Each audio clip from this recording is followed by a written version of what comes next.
Hello. കുറച്ച് ദിവസമായിട്ട് ഞാൻ പാലിൻ്റെ പാടെടുത്ത് വയ്ക്കുന്നുണ്ടായിരുന്നു കേട്ടോ, നെയ്യ് ഉണ്ടാക്കി നോക്കാൻ വേണ്ടിയിട്ട്. ആദ്യമായിട്ടാണ് ചെയ്യണത്. ഇന്ന് കാലത്താണെങ്കിൽ അങ്ങനെ പ്രത്യേകിച്ച് വലിയ പണിയൊന്നുമില്ല. മോനെ ഉറക്കം എണീറ്റ് വന്നിട്ട് ഇരിക്കുന്നുണ്ട് കേട്ടോ. അവൻ്റെ കൈയൊന്ന് ചെറുതായി മുറിഞ്ഞിട്ടുണ്ട് കേട്ടോ. അതുകൊണ്ടാണ് ആ വിരലിങ്ങനെ കെട്ടിവെച്ചിട്ടുള്ളത്. അമ്മ അവിടെ മോൾക്ക് ഭക്ഷണം കൊടുക്കുകയാണ് കേട്ടോ. അമ്മ കാലത്ത് തന്നെ മുട്ട പുഴുങ്ങിയിട്ടുണ്ടായിരുന്നു. അപ്പോൾ അതാണ് കേട്ടോ പുറത്ത് കൊണ്ടുപോയിട്ട് കൊടുക്കുന്നത്. പിന്നെ എന്താ, അമ്മ പുട്ടുണ്ടാക്കി വെച്ചിട്ടുണ്ട്. ചെറുപഴം ഇരിക്കുന്നുണ്ട്. അപ്പോൾ അതിൻ്റെ കൂടെ കഴിക്കാൻ വേണ്ടിയിട്ടാണ് പുട്ടുണ്ടാക്കിയിട്ടുള്ളത്. പിന്നെ എന്താ, തേങ്ങ ചിരകിയിട്ട് മിക്സിയിൽ അടിച്ച് വെച്ചിരിക്കുക കേട്ടോ.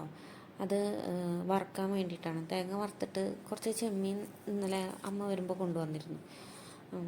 അത് തേങ്ങ വറുത്തരച്ചിട്ട് കറി വയ്ക്കാൻ വേണ്ടിയിട്ടാണ്. അപ്പോൾ ഈ തേങ്ങ ഇങ്ങനെ മിക്സിയിൽ അടിച്ച് വെച്ചിട്ടുണ്ട്, പെട്ടെന്ന് വറുത്ത് കിട്ടുമല്ലോ. അതിന് വേണ്ടിയിട്ട് അങ്ങനെ ചെയ്തിട്ടുള്ളത്. നെയ്യ് ഉണ്ടാക്കി വന്നപ്പോഴേക്കും ഒരു ലേശമുള്ളൂ കേട്ടോ. 2 ആഴ്ചത്തെങ്ങാനും പാലിൻ്റെ പാടെടുത്ത് വെച്ചിട്ടുള്ളതാണ് കേട്ടോ അത്. കുറച്ച് തന്നെ ഉണ്ടായിരുന്നുള്ളൂ. അപ്പോൾ എങ്ങനെ ഉണ്ടാക്കിയാലെന്ന് അറിയാനുള്ള ആകാംക്ഷ കൊണ്ട് ഞാൻ വേഗം എടുത്ത് ഉണ്ടാക്കിയതാണ്. ബെഡ്റൂമൊക്കെ ഒന്ന് ക്ലീൻ ചെയ്ത് വെച്ചിട്ട് ഞാനും മക്കളും കൂടിയിട്ട് ഇവിടെ വന്നിരിക്കുക കേട്ടോ. ഞാൻ എന്നിട്ട് സിയമോളേനെ ഇരുന്ന് കളിപ്പിക്കുകയാണ്. കാലത്തൊന്നും ഇങ്ങനെ ഫ്രീ ആയിട്ടിരിക്കാൻ സമയമൊന്നും കിട്ടാറില്ല കേട്ടോ.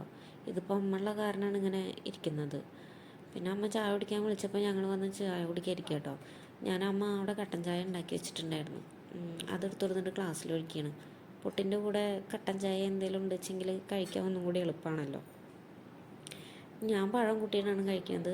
ആര്യന് പിന്നെ പഴം ഇതൊന്നും ഇഷ്ടമല്ല. അപ്പോൾ അവനമ്മ പഞ്ചസാര കൂട്ടിയിട്ടാണ് കൊടുക്കുന്നത്. അല്ലെങ്കിൽ പിന്നെ കറി വേണം. പിന്നെ അതാ മോള് വന്നിട്ട് എൻ്റെ പ്ലേറ്റിൽ മുട്ട പുഴുങ്ങിയതിരിക്കുന്നുണ്ട്. അതാണ് ചോദിക്കുന്നത്.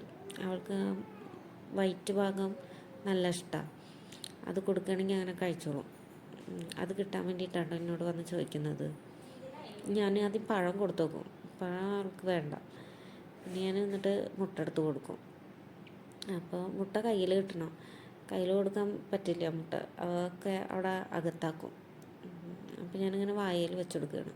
ചായ കുടിക്കലൊക്കെ കഴിഞ്ഞപ്പോൾ അമ്മ വേഗം വന്നിട്ട് തേങ്ങ വറുക്കുക കേട്ടോ. തേങ്ങ വറുത്തിട്ട് എന്നോട് മല്ലിപ്പൊടി എവിടെ ഇരിക്കണമെന്ന് ചോദിച്ചപ്പോൾ ഞാൻ വന്നിട്ട് മല്ലിപ്പൊടി എടുത്ത് കൊടുക്കുക. ഇത് മീൻകറി വെക്കാൻ വേണ്ടിയിട്ടാണ് തേങ്ങ വറുക്കുന്നത്. മീൻകറി ചെമ്മീനൊക്കെ കിട്ടിയാൽ ഇങ്ങനെ തേങ്ങ വറുത്ത് വെച്ചിട്ടുള്ള കറി ഇഷ്ടമാണ്. അപ്പോൾ അതിന് വേണ്ടിയിട്ട് അമ്മ അത് റെഡിയാക്കി കൊണ്ടിരിക്കുക. അമ്മ തേങ്ങ വറുത്ത് വയ്ക്കുമ്പോഴേക്കും ഞാൻ അവിടെ നിന്നിട്ട് അതിലേക്കുള്ള ഉള്ളി, ഇഞ്ചി അങ്ങനത്തെയൊക്കെ നേരെ വെക്കുക കേട്ടോ. ഉണ്ണി എണീച്ചെങ്കിൽ ഉറങ്ങുക. അപ്പോൾ ഉണ്ണി എണീക്കുമ്പോഴേക്കും ചെയ്യാമല്ലോ എന്ന് വിചാരിച്ചിട്ട് പെട്ടെന്ന് ചെയ്യട്ടോ. ചെറിയ ചെമ്മീനാണ് കേട്ടോ കിട്ടിയിട്ടുള്ളത്. അപ്പോൾ അത് കറി വെച്ചാൽ നല്ല ടേസ്റ്റാന്ന് പറഞ്ഞിട്ട് അത് കുറച്ച് കറി വയ്ക്കുകയാണ്. പിന്നെ ഒരു ലേശം എടുത്തിട്ട് മോന് വറുക്കാൻ വെച്ചിരിക്കുക.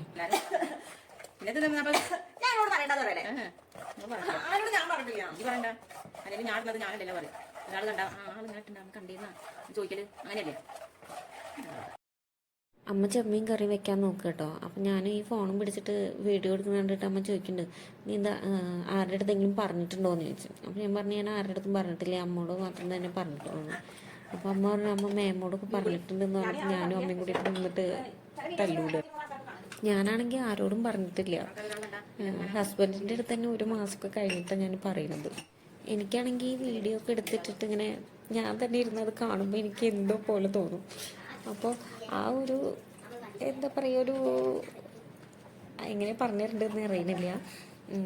ആ സംഭവം ഒന്ന് മാറിക്കോട്ടെ, അതിൻ്റെ ശേഷം ഇങ്ങനെ ഏട്ടനോടൊക്കെ പറയുക അല്ലെങ്കിൽ വേറെ ആരോടെങ്കിലുമൊക്കെ പറയാമെന്ന് വിചാരിച്ചപ്പോഴേക്കും അമ്മ അത് മേമോടൊക്കെ പറഞ്ഞു. അപ്പം ഞാൻ അമ്മേനെ ഇങ്ങനെ വഴക്ക് പറയുമായിരുന്നു, എന്തിനാ പറഞ്ഞത്, ഇപ്പം തന്നെ പറയേണ്ടിയിരുന്നില്ല എന്നൊക്കെ പറഞ്ഞിട്ട്. അപ്പം അമ്മ പറയുക, പറഞ്ഞാലല്ലേ ആൾക്കാർ അറിയുള്ളൂ, പറഞ്ഞാലല്ലേ കാണുള്ളൂ, സബ്സ്ക്രൈബേഴ്സൊക്കെ അങ്ങനെയല്ലേ ഉണ്ടാവുള്ളൂ എന്നൊക്കെ പറഞ്ഞിട്ട് അമ്മേനെ ഇങ്ങനെ പറയുക. മീൻകറിയുടെ അരപ്പൊക്കെ സെറ്റാക്കിയിട്ട് അടുപ്പത്ത് കൊണ്ടുപോയിട്ടാട്ടോ മീൻ കറി വെക്കുന്നത്. ഇന്നലത്തെ ചോറ് ബാക്കിയുള്ളത് തിളപ്പിച്ച് കിട്ടാൻ വേണ്ടിയിട്ട് വെച്ചിരിക്കുകയാണ്. പിന്നെ കുറച്ച് ചോറ് വേറെ വെക്കുന്നുണ്ട്. പിന്നെ അത് ചിക്കൻ വാങ്ങിയിൽ കാല് മാത്രം മാറ്റി വെച്ചിട്ടുണ്ടായിരുന്നു മോന് വറുക്കാൻ വേണ്ടിയിട്ട്. അപ്പോൾ അത് വറുക്കാൻ വേണ്ടിയിട്ട് മസാലയൊക്കെ തേച്ച് വെച്ചിട്ടുണ്ട് കേട്ടോ. പിന്നെ എന്താ, മോളെ എണീറ്റ് വന്നിട്ട് കുറച്ച് നേരമായി. അപ്പോൾ അവൾ ബ്രഷ് ചെയ്യാൻ വേണ്ടിയിട്ട് അവൾക്കൊരു ബ്രഷ് ചെയ്യണം, അങ്ങനത്തെ ഒരു ബ്രഷ് വാങ്ങിയിട്ടുണ്ടായിരുന്നു. അതെടുത്ത് വന്നിട്ട് അമ്മയ്ക്ക് കൊടുത്തപ്പോൾ അമ്മ അത്. പിന്നെ ഞങ്ങളിതാ ഉച്ചയ്ക്ക് ഭക്ഷണമൊക്കെ കഴിച്ച് കഴിഞ്ഞിട്ട് അമ്മേനായിട്ടൊന്ന് ഹോസ്പിറ്റലിൽ പോകാണ്ടായിരുന്നു. അപ്പം മോനെ തറവാട്ടിലാക്കിയിട്ട് ഞാനും അമ്മയും ഉണ്ണി കൂടിയിട്ടാട്ടോ പോണത്. അവിടെ അടുത്തുള്ള ഹോസ്പിറ്റൽ തന്നെയാണ്. അവിടെ പോയി മരുന്നൊക്കെ മേടിച്ചിട്ട് തിരിച്ചു വരുന്ന വഴിക്ക് ഞാൻ ഒരു ബേക്കറിയിൽ കയറി കേട്ടോ, എന്തെങ്കിലും പലഹാരം വാങ്ങാമെന്ന് വിചാരിച്ചിട്ട്. അപ്പോൾ ഞാൻ കയറുന്ന കണ്ടപ്പോൾ അവൾക്ക് എൻ്റെ കൂടെ ഒപ്പം കയറണം, അതിന് വേണ്ടിയിട്ട് വണ്ടിയിലിരുന്ന് കരയാൻ തുടങ്ങി. അപ്പോൾ വണ്ടിയിൽ നിന്ന് എടുത്ത് കൊടുന്നപ്പോൾ എന്താ മിഠായിക്ക് വേണ്ടിയിട്ടാണ് കേട്ടോ. എന്നിട്ട് ഞാൻ അവിടെ നിന്ന് ഒരു കോലുമിഠായിയൊക്കെ വാങ്ങിക്കൊടുത്തു. അപ്പോൾ പിന്നെ ആൾ ഹാപ്പിയായി.